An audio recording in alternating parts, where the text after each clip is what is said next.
سیلاب اور بارشوں نے کئی زندگیاں نگلی، 900 سے زائد افراد موت کی آغوش میں جا پہنچے۔ وزیر برائے ماحولیاتی تبدیلی سینیٹر شہری رحمان نے اعداد و شمار جاری کر دیے۔ ہم ایک فگر ریلیز کرتے ہیں، اس کے اعداد و شمار بڑھ جاتے ہیں۔ کل بھی 913 لوگ شام تک کی جو اعداد و شمار ہیں، اور یہ ہمارے لیے اعداد و شمار نہیں ہیں، یہ لوگ ہیں، ہمارے دھڑکتے دل ہیں، ہمارے ملک کا حصہ ہیں۔ 913 لوگ لقمہ اجل ہوئے ہیں۔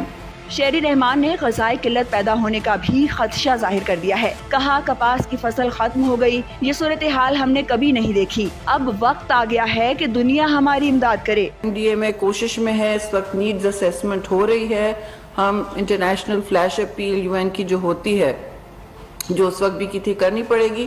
یہ کسی ایک ملک یا ایک صوبے کے بس کی بات نہیں ہے۔ اتنا بڑا یہ کلائمیٹ انڈیوسڈ ہے، جیسے جرمنی میں انہوں نے میجر کیا پہلے۔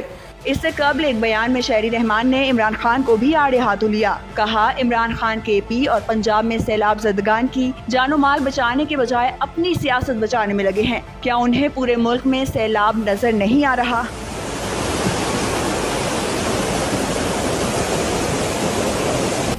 سبسکرائب کریں اور بیل دبائیں تاکہ کوئی خبر رہ نہ جائے۔